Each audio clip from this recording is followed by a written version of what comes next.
Jumpa lagi sobat, melanjutkan kisah panasnya bunga mekar untuk sobat semua. Selamat menikmati. Salam sejahtera dan bahagia untuk Anda keluarga. Salam budaya.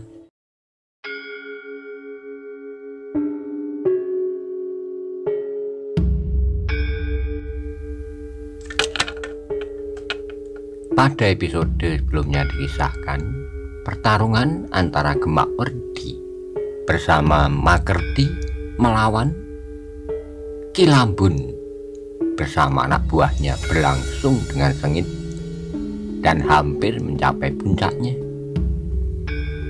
Terlihat Gemak Werdi dan Makerti terdesak oleh Kilambun dan anak buahnya. Maka Maisa Bungaran tidak bisa tinggal diam. Bagaimana kisah selanjutnya? Simak bersama-sama. Baru pada saat-saat terakhir Maisa Bungaran mengambil keputusan. Ia tidak sampai hati membiarkan Gemak Werdi yang masih muda itu terkapar di tanah di samping Makerti yang sekedar membelanya. Karena itu maka perlahan-lahan ia mulai bergerak. Mula-mula ia maju selangkah, dia matinya orang-orang yang terluka dan bahkan yang telah terbunuh. Namun ketika keadaan sudah demikian gawatnya bagi Gemak Werdi dan Makerti, bahkan saat-saat kematian itu telah membayang, Maisa Bungaran pun melompat memungut senjata pengikut Kilambun yang telah mati sambil berkata, "Aku terpaksa ikut campur. Tidak adil bahwa dua orang harus melawan jumlah yang berlipat. Aku akan menempatkan diri pada jumlah yang kecil dan melawan jumlah yang besar." "Gila!" teriak Kilambun. Siapa kau pengemis?" Maisa Bungaran termangu-mangu sejenak. Dalam pada itu Makerti berkata dengan suara berat di sela-sela napasnya yang tersengal, "Aku sudah menduga bahwa namamu bukan Dogol." Kilambun dan para pengikutnya hampir tidak percaya melihat kehadiran Maisa Bungaran. Karena itu maka sejenak mereka justru termangu-mangu. Namun Kilambun yang kemudian segera menguasai perasaannya berteriak, "Persetan dengan pengemis dungu itu! Siapapun dia, namun jika benar-benar ia ikut campur, maka ia pun akan mengalami kematian yang mengerikan." Maisa Bungaran seakan-akan tidak mendengar kata-kata itu. Bahkan dia kemudian berkata, "Gemak Werdi, ternyata kau memang terlalu bangga akan ilmumu yang baru saja kau sadap dari perguruan, hingga kau tergesa-gesa untuk mencari lawan. Tapi kebetulan yang kau jumpai adalah serigalawatan yang bernama Kilambun, sehingga kau agaknya telah terperosok ke dalam kesulitan." Gemak Werdi menggeram, tapi ia tidak menjawab. Di saat darahnya sudah menitik, ia sulit untuk menelusuri kebenaran kata-kata Maisa Bungaran itu. Dalam pada itu, Maisa Bungaran telah menggenggam senjata pengikut Kilambun yang sudah terbunuh oleh kegilaan Makerti. Di saat ia mulai dengan pertempuran itu, meskipun ia tidak terbiasa menggunakan senjata, namun kemampuannya menguasai segala macam senjata segera dapat menyesuaikannya dengan pedang pendek yang seolah-olah tanpa sisi yang tajam. Tetapi kekuatan ayunanlah yang diperlukan oleh senjata semacam itu. Senjata yang seolah-olah tidak lebih dari sepotong besi yang pipih. "Persetan!" geram Kilambun. "Bunuh anak itu sama sekali!" Maisa Bungaran masih berdiri tegak di luar arena. Namun kemudian ia melangkah mendekat. Dua orang pengikut Kilambun telah menyongsongnya. Dengan demikian maka rasa-rasanya Makerti dan Gemak Werdi dapat bernapas lagi. Mereka tidak merasa dihimpit oleh kekuatan yang tidak terlawan. Apalagi karena lawan mereka pun telah sama-sama menitikkan darah.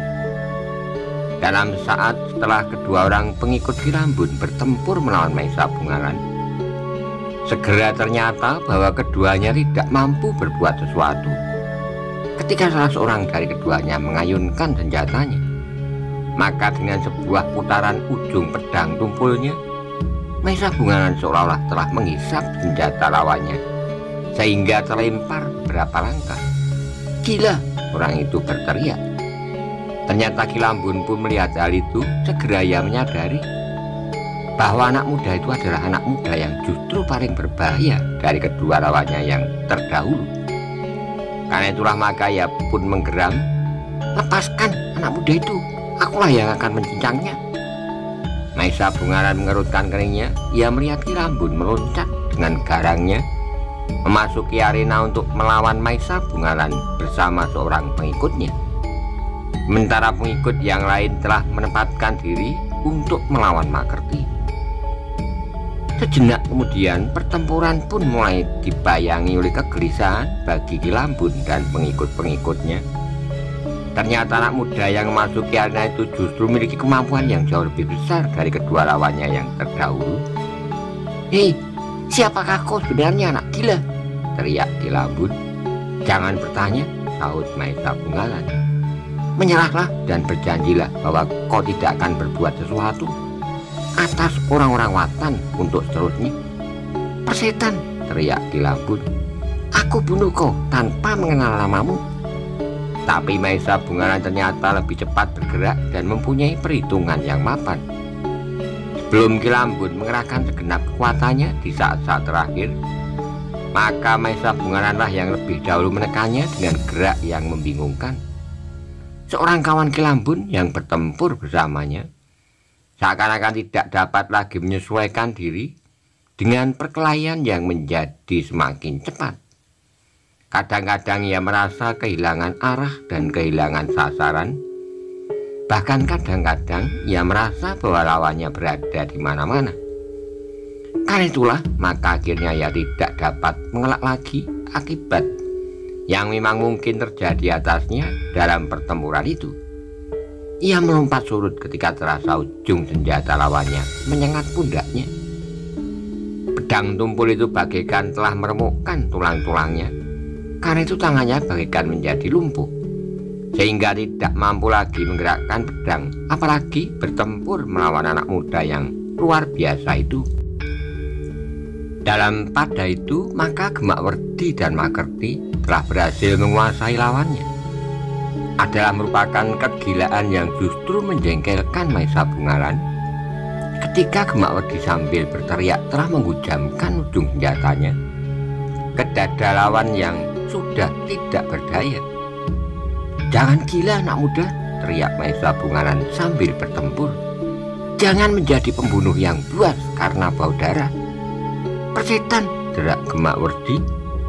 "Perampok-perampok semacam ini harus dibunuh sampai orang terakhir." "Kau tidak perlu membunuh," jawab Maisa Bungaran sambil bertempur. "Kau sebaiknya mempertimbangkan penyelesaian yang lain. Hanya dengan kematian mereka akan berhenti merampok," teriaknya. Tiba-tiba saja Maisa Bungaran melompat surut dari arena, sehingga Ki Lambun yang sudah kehilangan kesempatan untuk membebaskan diri menjadi heran.